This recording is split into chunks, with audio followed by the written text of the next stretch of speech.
तर काल आपण मराठीचं बोललो होतो, मॅथ्सचं बोललो होतो. माझा एक प्रांजळ प्रश्न आहे, क्वेश्चन आहे. अंधारे सरांना विचारेल मी. तर आज as a head of the department you will be considered as maths HOD because you are dealing with 10th maths.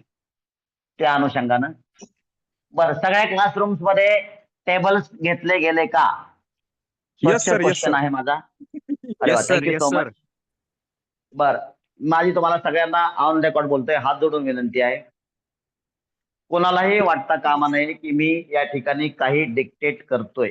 मी काहीच डिक्टेट करत नाहीये तुमच्याकडे. जर आणि हे मी 1-2 टीचर्सला फोनवर बोललेलो आहे की तुम्हाला जर वाटलं की माझ्याकडे तुमच्यापेक्षा स्वच्छ आणि सुंदर खूपच भारी आयडिया आहेत, तर त्या आयडियाज वेलकम आहेत. माझ्याच आयडियाप्रमाणे चालावं असं अजिबात माझा हुंकार नाही आहे. एकंदरीत आपल्याला जिंकायचं या भावनेनं आपलं सगळं चाललेलं आहे. मी प्रांजळपणाने मला सांगायचं तर तुमच्या या गोष्टीपेक्षा माझ्याकडे ही गोष्टी आहे ते अव्वल दर्जाचे आहे आणि मला ते करायचे. बिनधास्त करा. Clear point. This is the disclaimer. This is the disclaimer. ठीक आहे, कोट येस सर. अनकोट. तर काहीच अडचण नाही. माझी अशी इच्छा आहे की इंग्लिशसाठी माझी अशी इच्छा आहे. मी तुम्हाला पुन्हा सांगतो बघा, माझा वर्ड शब्दों विशेष ध्यान दे. अनुप जलोटा जे म्हणतात त्यांच्या मैया मोरी मै नहीं माखन खायो, तिथला मी ते शब्द चोरलेला आहे. शब्दों की ओर विशेष ध्यान दिया जाए, समजून घ्या.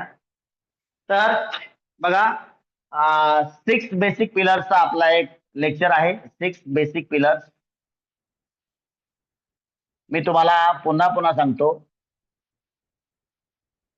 असं वाटतं ही आहे काय सर? काय हो पिलर्स? हीच आहे ना? हीच आहे. चला, 6 बेसिक पिलर्स. त्याच्यामध्ये हेल्पिंग वर्बची कॉन्सेप्ट एकदम कडक पद्धतीने क्लिअर झाली पाहिजे सगळ्या मुलांना, 100% मुलांना. So this is to be done for all the student. ज्यांना समजताय हेल्पिंग वर्ब तिथून मग थर्ड असेल किंवा फोर्थ असेल, 4th to 10th हा थीम सगळ्यात पहिले ठेवा.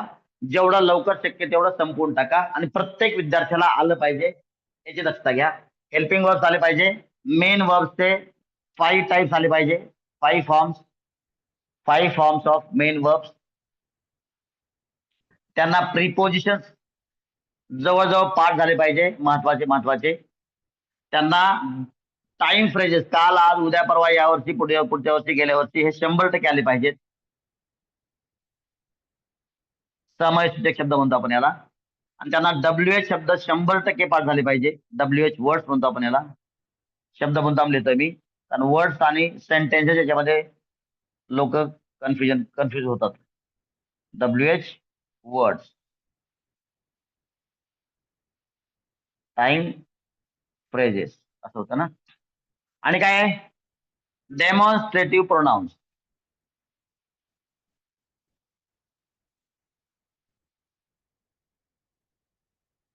Demonstrative pronouns. आणखीन जर SSC बोर्डचं तुम्ही बुक पाहिलं, फर्स्ट SSC बोर्डचं फर्स्ट इंग्लिश मिडियमचा इंग्लिश बुक, इंग्लिश मिडियमचं SSC बोर्ड इंग्लिश मिडियमचं इंग्लिश बुक, फर्स्ट बुक पाहिजे English medium English book, English मिडियमचा इंग्लिश सब्जेक्ट. एवढं सुंदर पद्धतीनं ते सगळं ऍक्टिव्हिटी बुक आहे. ते जर सेम टू सेम ऍक्टिव्हिटीज जर तुम्ही करून घेतल्या, मुलांना सहज बोलता येण्याची शक्यता बळावते. बर, हे मला सांगायचंय की हे माझं म्हणणं असं आहे, इव्हन काही मुलांसाठी 8 दिवस लागेल, काही मुलांसाठी 10 दिवस लागेल, काही मुलांसाठी 15 दिवस लागेल. मात्र प्रत्येक मुलाचं इंग्लिश सब्जेक्टसाठी हे कंपल्सरी करूनच घ्यावं. याच्याशिवाय इंग्लिश येऊच शकत नाही. These are the basic pillars. याला 6 का म्हणलंय सांगतो मी तुम्हाला. 1 2 3 4 म्हणजे 6च आहे. इथं पण 6च आहे. चला, आणि याच्यासाठी सेपरेट लेक्चर आहे. तर श्रद्धा मॅडम, कवाळे सर विशेष लक्ष द्या आणि इंग्लिशची डील करणारे. बरं, तुम्हाला मुद्दाम सांगतो, गवारे सर आलेले नसतीलच, त्यांची माझं बोलणं झालं. ते म्हणले सर मी इंग्लिश आहे मध्ये सर, परफेक्ट आहे. आले सर, आहे सर, आले आहे आहे आहे. आले आले आले. तुम्ही सर ऑन रेकॉर्ड मी सांगतोय, आज माझं बोलणं झालं गवारे सरांशी. ते म्हणले मी इंग्लिश मध्ये परफेक्ट आहे. म्हणलं ठीक आहे, काय अडचण नाही. असं आणि कोणाला वाटलं की मी माझ्या विषयात परफेक्ट आहे, मला काही सूचनांची गरज नाही, मी तुम्हाला सांगेल येस गो आहे. समजलं का? ऑनलाईन वाले सॉरी सगळेच ऑनलाईन आहेत. समजलं सगळ्यांना? क्लिअर? क्लिअर आहे का? बरं, असं बोलून देखील गव्हाणे सर तुम्ही आले, तुमचं वेलकम आहे आणि या गोष्टी तुम्ही क्लिअर करा आता. गव्हाणे सर क्लिअर इथपर्यंत? Yes sir. तरी तुम्हाला वाटलं माझ्या सगळ्या मुलांना हे येतंय, अजिबात घेऊ नका. तुम्हाला वाटलं माझ्या सगळ्या मुलांना हे येतंय तर अजिबात घेऊ नका. मात्र येत नसेल तर याच्याशिवाय इंग्लिश येणार नाही, हे मी तुम्हाला आत्ताच सांगतो. याच्याशिवाय इंग्लिश कोणाला येणार नाही. मग तो इंग्लंडचा असो किंवा अमेरिकेचा असो, कुठलाही व्यक्ती असो. These are the basic things and these are to be taken. जर तुम्हाला अडचण असेल तर लेक्चर आहे, लेक्चर बघा, नसतं तुमच्या पद्धतीने शिकवा. मात्र या गोष्टी आल्या पाहिजेत. या गोष्टीवर टेस्ट घेतली जाईल आणि त्याच्यावर टीचरचे पॉईंट्स अवलंबून असतील. All right. इंग्लिश इंग्लिश विषय क्लिअर झाला सगळ्यांना? Yes sir. खूपच अल्टिमेट पॉवरफुल. मुद्दा मी सांगतो, इथं माझा वेळ जाऊ द्या, याच्यावरच आपलं लेक्चर संपू द्या, याच्यावरच आपला टाइम संपू द्या, काहीच अडचण नाही. एवढं पॉवरफुल आहे हे. अहो, एवढे उच्च शिक्षित लोक आहेत. कवाळे सर, मला असं वाटतं तुम्ही या गोष्टीचे अग्री व्हाल. एवढे उच्च शिक्षित लोक आहेत, मी तुम्हाला फोटो पाठवतो. एकालाही या गोष्टी येत नाहीत, एकालाही या गोष्टी येत नाहीत. साधं सहाय्यकारी क्रियापद देखील त्याला परिपूर्ण पद्धतीने येत नाही. असं माझा आतापर्यंत 20-22 वर्षांचा अनुभव सांगतो. आणि जे लोक इंजिनियर्स आहेत, जे लोक हायली क्वालिफाईड आहेत, त्यांची देखील अवस्था हीच आहे. याचा अर्थ ते मूर्ख आहेत असं अजिबात नाही. मात्र इंग्लिशमध्ये या गोष्टी त्यांना येत नाहीत, हे मात्र सत्य आहे. समजलं? क्लिअर? सगळ्यांना क्लिअर एवढं? मला असं वाटतं कोणतरी स्क्रीनशॉट घ्यावा. बरं, इथं थांबा लिहितो मी. ट्रेनिंग, टीचर्स ट्रेनिंग आपण लिहू. टीचर्स ट्रेनिंग डे कोणता आहे आजचा? डे 5. बर, इथं मुद्दाम तुम्हाला कोणतरी स्क्रीनशॉट घ्यायचा, मुद्दाम तुम्हाला आठवण करून देतो. टीचर्स ट्रेनिंग याचा अर्थ असा अजिबात नाहीये की मी तुम्हाला काहीतरी शिकवतोय. घेतला सर. हा मुद्दा मी क्लिअर करतो, कारण का हा मुद्दा कुठतरी मध्ये येऊ नये. काही टीचर्सला असं वाटण्याचं कारण नसावं की आम्हाला शिकवतात सर, अच्छा मग आम्हाला येत नाही काय, आम्ही येडे काय इथं? अजिबात नाही. आपण शिकवत नाही, आपण सगळे शिकतोय. आपण माझ्या सहित तुमच्याकडे काय आयडिया असतील तर तुम्ही त्या डिक्टेट कराव्यात, सांगाव्यात, त्या पद्धतीने त्यांचा अवलंब केला जाईल. मी जे सांगतोय यांना मिक्स करा. तुमच्या प्लस या आयडिया दोन्ही मिळून, किंवा या आयडिया कमी असतील तर तुमच्या मायनस या आयडिया, त्या पद्धतीनं अल्टिमेटली आपल्याला राष्ट्राची सेवा करायची आहे. ही गोष्ट सगळ्यांनी लक्षात घ्यावी. मी मेंढे सरांना फोन केला तेव्हा बोललो की तुम्हाला जर वाटलं की या ठिकाणी बॉल येणार आहे, या ठिकाणी खेळाडू आउट होऊ शकतो, या ठिकाणी आपल्या टीमला मार्क्स मिळू शकतात, बिनधास्त तुम्ही निर्णय घ्या. तुम्ही सांगा सर इथं जर उभा राहिलो ना तर आपल्याला नक्कीच आपली टीम जिंकणार. अल्टिमेट सगळ्यांचं उद्दिष्ट एकच असलं पाहिजे की आपल्याला जिंकायचं. We want to win. What I mean to say, ज्या पालकांनी आपले त्यांचे जे उद्याचं ड्रीम आहे ते आपल्या हवाली केलेलं आहे, आपण त्यांच्या ड्रीमवर पाणी टाकण्याचं काम करायचं नाही. म्हणजेच आपल्याला सगळ्यांना सतर्कतेनं आपलं त्यांना लहान गोष्टी त्यांच्या मनावर बिंबवायच्यात. आणि सर्वोच्च या सगळ्या गोष्टीमध्ये सर्वोच्च काय ठेवायचं तर संस्कार. तो ओबिडियंट असला पाहिजे. मग आपलं टीचर्सनं त्याप्रमाणे बिहेव केलं पाहिजे. या सगळ्या गोष्टी आपण पुढच्या ट्रेनिंग मध्ये घेऊ. कारण का कालचा आणि आजचा फोकस आपला आहे की सिलेबस मध्ये काय घ्यायचं. हे का बोलतोय, कारण का आपण कुठंतरी मार्ग भटकू नये, एवढंच या 2 दिवसांचं महत्व आहे. एवढं आपलं हे टार्गेट आहे 2 दिवसांच्या बोलण्याचं. एवढं झाल्यानंतर अच्छा पुढच्या कोणत्या विषयाला हात घालायचा आता? So this is about English and general concept about the teachers training. Fine. बरं, पुढे कोणत्या विषयाला आपला हात घालायचा आहे? पुढे कोणत्या विषयाला आपला हात घालायचा राहिलाय? हिंदी सर. हिंदी. हिंदीचं कोण आहे आपल्याकडं? गोरे सर असतील ना, आहेत का? हो येस सर. Yes sir. हा, मी सर काल मराठीसाठी ज्या सूचना दिल्या, same copy for Hindi. Hindi हे अगदी पाण्यासारखं मुलांना वाचता आलं पाहिजे आणि कॉन्सेप्ट क्लिअर झाली पाहिजे आणि ऍक्टिव्हिटी बेस्ड हिंदी घ्या. भाषा, सगळ्याच भाषा ऍक्टिव्हिटी बेस्ड घ्या.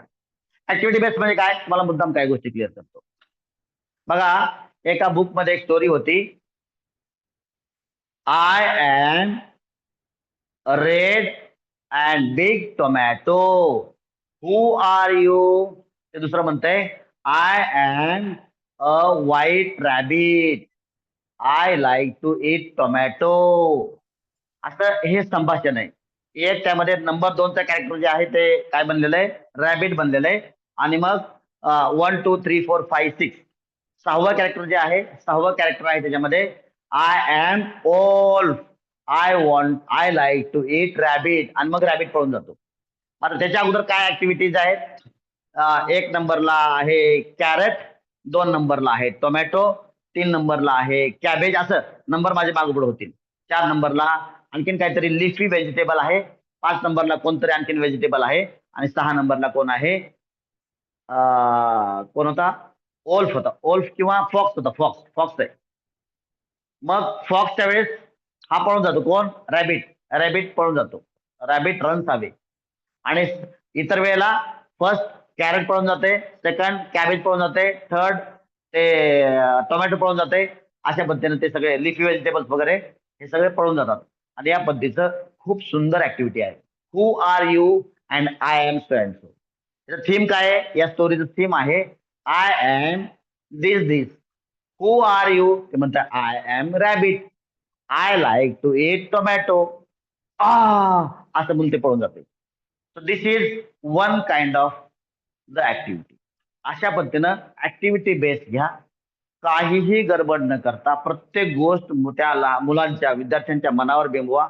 बिकॉज गडबड जर केली, 10 टॉपिक शिकवले, त्याला एका टॉपिकचं नाव देखील येत नाही. तुम्ही प्रयत्न करून बघा, त्याला नावच आठवत नाही. आतलं तर सोडून द्या. त्याला विचारलं का टॉपिक नंबर 2 काय, त्याला काहीच आठवत नाही. टॉपिक नंबर 3 काय, काहीच आठवत नाही. बरं, आता जो टॉपिक शिकताय तुम्ही, त्याच्या अगोदरचं टॉपिकचं नाव काय होतं ते पण आठवत नाही. मग असं करण्याच्या ऐवजी माझं बघा, हे रेकॉर्ड पण झालेले सेशन कोणते जे आपण घेतोय ते, गोरे सर, कवाळे सर रेग्युलर असतात, शेवळ मॅडम पण असतात, येस सर. बरोबर. मला सांगा, आजचं पण आपण सेशन ऐकलं सिम्पल पास्ट टेन्सचं. जे नवीन मुलं आहेत त्या मुलांना समजण्यासारखं स्लो स्पीडनं शिकवले की नाही? Yes or no? येस शिकवलं की येस नाही सर. सर? Yes sir. हा, मला असं म्हणायचंय, हात जोडून विनंती, की त्याच्यामधून तुम्ही प्रोसेस शिकावी सगळ्यांनी, बरोबर. बरं, काही लोक जे अटेंड करत आहेत त्यांनी अटेंड करण्याचा प्रयत्न करावा. जे अटेंड करत असतील त्यांनी जर त्यांना सांगण्याचा प्रयत्न केला मैत्रीच्या भावानं, तर त्यांनी ऐकावं. असं सर.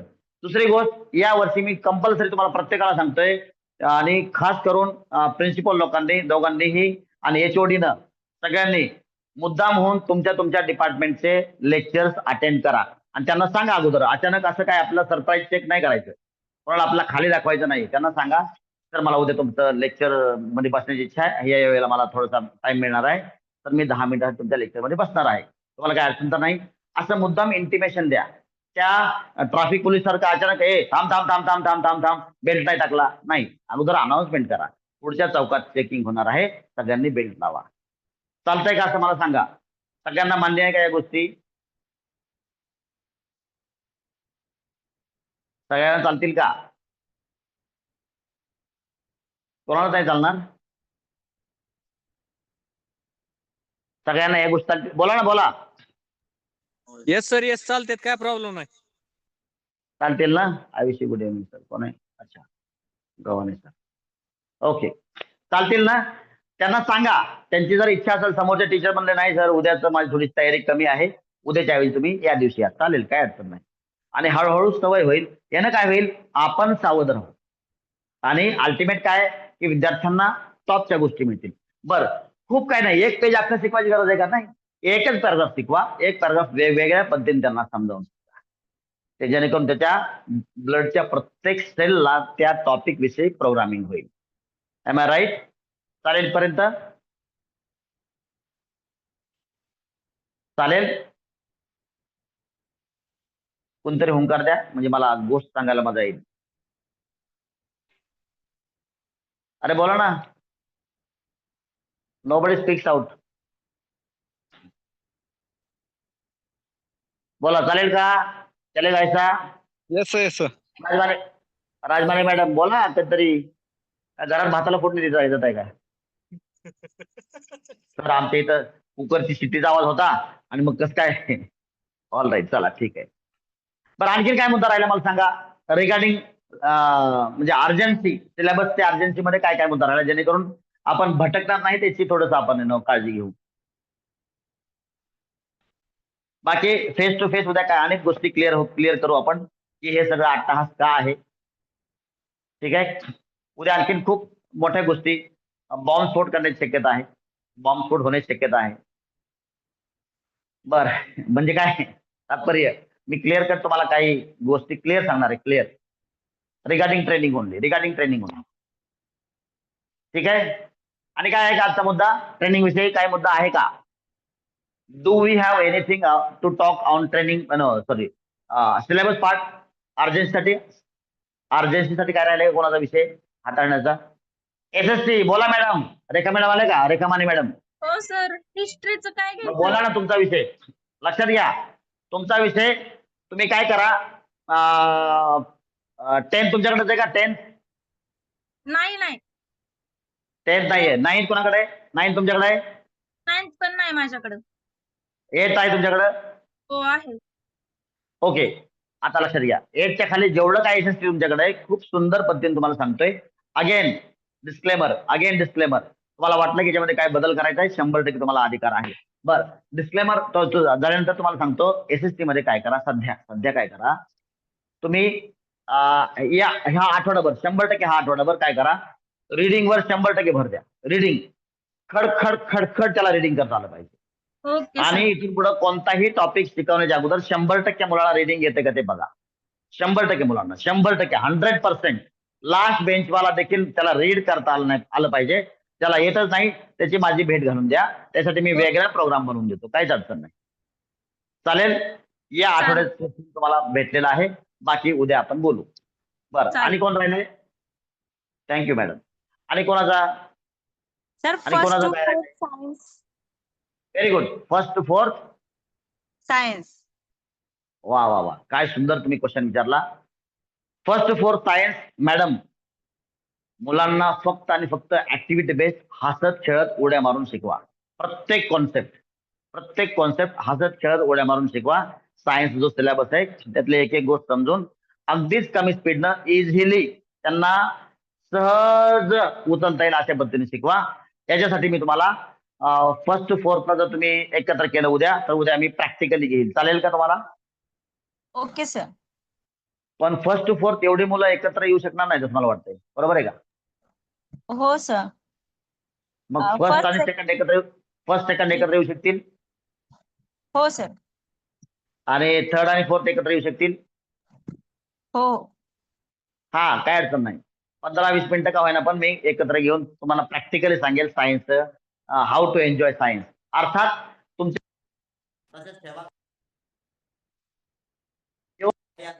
तुमच्या आयडिया प्लस मी सांगितलेल्या आयडिया दोघांचं व्यवस्थित ब्लेंड करायचं आणि त्या पद्धतीनं व्यवस्थित मुलांना भरवायचं. चालेल का तान्या मॅडम? Okay sir. आता तुमचं जे आहे ते चालू ठेवा. मी उद्या पोहोचतोच आहे. आपलं मुलाखत होईपर्यंत जे आहे ते चालू ठेवा आणि मी सांगितल्यानंतर त्यातल्या काही गोष्टी उचला किंवा 100% उचला. हे तुमचं डिस्क्रिप्शन आहे. All right. Anybody subject? Which subject is remaining? असं येस, बोला मॅडम. इंग्लिश रिडिंग साठी थोडस आणखी वेगळं सोप्या पद्धतीने मुलांना कसं शिकवता येईल ते थोडस उद्या जर घेतलं तर. चालेल, English reading 100% first to fourth. 100% घेतो. 100% घेतो, काहीच अडचण नाही. मात्र सध्या तुम्हाला इंग्लिशसाठी खूप सुंदर प्रोग्राम दिलेला आहे, तो कम्प्लीट करा. रिडिंगसाठी मी घेतो. रिडिंगसाठी खूप महत्वाचं आहे आणि मला असं म्हणायचं आहे, गायकवाड सर उद्या काय करा, आताच सांगतो मी तुम्हाला सूचना. उद्या काय करा, जे नवीन आलेत ना मुलं, नवीन आलेली मुलं आणि जे काही समजा इंग्लिश मध्ये तुम्हाला आपल्याला वाटतं की हे थोडंसं बॅक फुटला आहेत मुलं, असे मुलं मुद्दाम म्हणून एकत्र करण्याचा प्रयत्न करा. एक तुम्हाला सगळ्यांना मास्टर प्रोग्राम देतो आपण इंग्लिशचा. चालतंय? गायकवाड सर नसतील तर इतर लोकांनी ऐका. गायकवाड सरांचं काहीतरी सिग्नलचा इश्यू झाला होता. चालेल? गवाळे सर पण आहेत.